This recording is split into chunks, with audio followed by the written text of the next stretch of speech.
de Manahajeni, c'est-à-dire celle qui ressemblait à sa mère.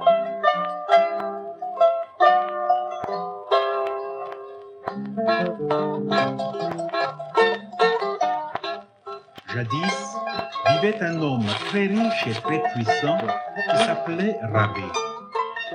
Il était le père d'une jeune fille d'une grande beauté qui s'appelait Manahajeni parce qu'elle était tout le portrait de sa mère.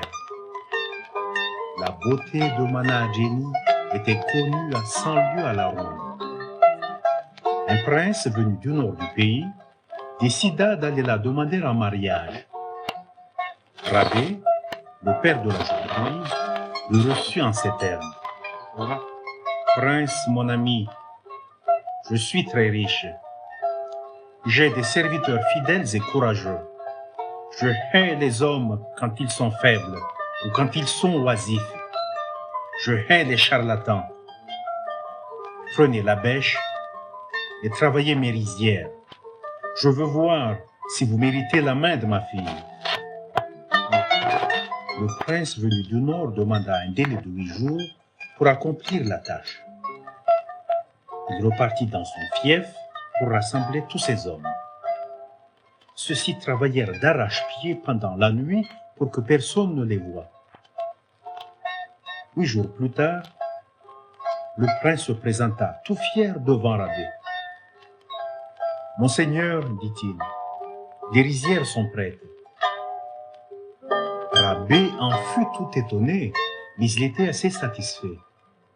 « Je vous soumets à une deuxième épreuve, dit-il, deuxième épreuve, dit-il, deuxième épreuve, peine perdue. » Le prince manqua même se noyer. « Qu'à cela ne tienne, dit Rabé. Maintenant, est-ce que vous seriez capable de désigner parmi mon troupeau mon premier zébu? » Comme le prince n'y arrivait pas, Rabé lui dit alors: « J'ai bien peur que vous ne soyez jamais mon gendre. Toutefois, je vous laisse une dernière chance. Je vais vous présenter à ma femme et à ma fille, et si vous arrivez à distinguer l'une de l'autre, je vous accorderai la main de ma fille. » Mais leur ressemblance était si étrange que le prince en resta muet. Il repartit bredouille.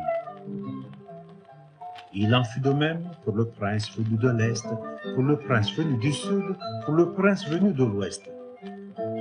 À tel point que les parents finirent par s'inquiéter de ne jamais pouvoir marier leur fille.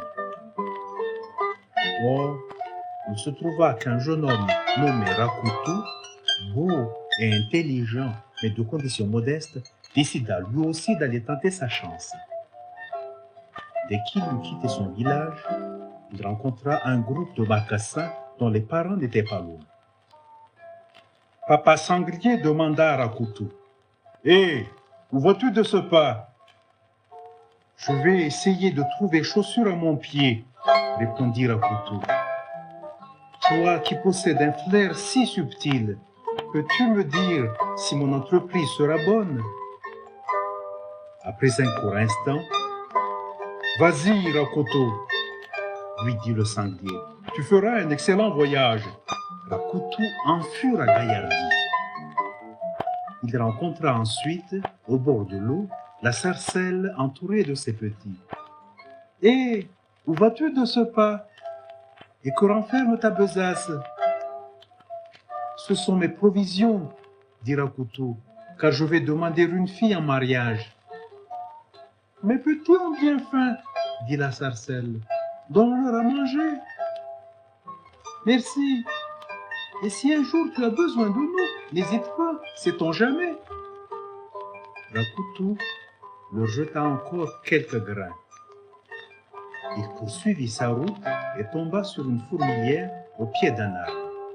« Où vas-tu de ce pas? »« Je m'en vais prendre femme, » répondit-il aux mères fourmis. « Peux-tu nous aider à transporter nos petits? Nous voulons changer de demeure. » Rakutu leur vint en aide. « Merci. Si quelque chose t'arrive, préviens-nous. Bonne chance. »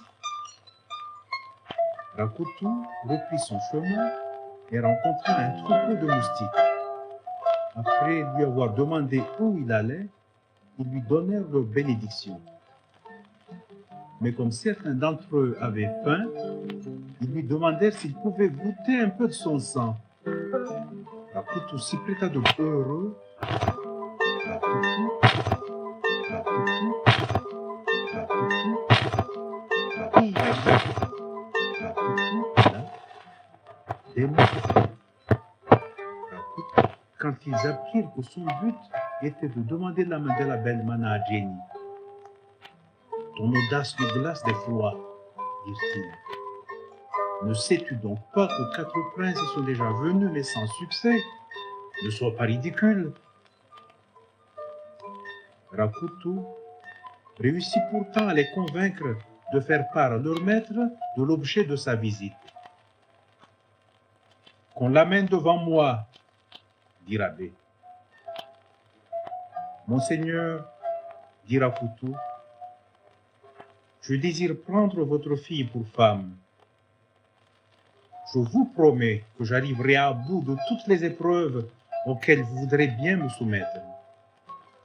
Que l'on dépose toutes les bêches près des lisières, je m'en servirai les unes après les autres. Je veux commencer dès demain au lever du jour. Nous allons voir cela, dit Rabé. Dès le soir, Rakutu s'en alla voir le sanglier. Ô sanglier, mon bon ami, le jour est venu où j'ai besoin de tes bons offices. Nous serons prêts, dit le sanglier. C'est ainsi que la nuit même, et jusqu'à l'aube, les sangliers travaillèrent toutes les rives, les sangliers travaillèrent toutes les rives, les sangliers travaillèrent toutes les rives chez les fourmis. Mes bons amis, dit-il, je suis fort ennuyé. Il est interdit aux hommes de couper cet arbre. Ça serait un sacrilège. Mais vous pouvez le faire. Nous sommes à toi, entonnèrent les fourmis. Conduis-nous vers cet arbre. Le lendemain matin, l'arbre gisait par terre. Tout le monde fut stupéfait. Mais c'est un surhomme. Il a osé abattre l'arbre sacré et il est toujours vivant. À partir de ce moment, Rabé, le père de la jeune fille, était persuadé qu'il avait devant lui le gendre idéal. Puis, il le soumit à l'épreuve de la pièce d'or. Les sarcelles plongèrent dans le lac 100 fois, 1000 fois, et le lendemain, Rakutu put remettre à Rabé la pièce d'or. Comment faire maintenant pour reconnaître parmi le troupeau le premier zébu de Rabé? Le soir même, Rakutu alla consulter les moustiques. « Sois sans crainte, Rakutu, lui dit le roi des moustiques, tout en buvant un peu de son sang. Nous connaissons ce bœuf. D'ailleurs, c'est le plus vieux de tous. Demain, nous nous poserons sur sa bosse et ce sera celui-là. » Jusqu'ici, tout se déroula parfaitement. Rabé parla encore à Rakutu en ces termes. Demain aura lieu l'épreuve décisive. J'organiserai une fête à laquelle tout le village sera convié, tout le village sera convié, tout le village sera convié. Ma fille bien-aimée. Le soir, Rakutu alla voir la reine des mouches. Tu peux compter sur nous, lui confia-t-elle.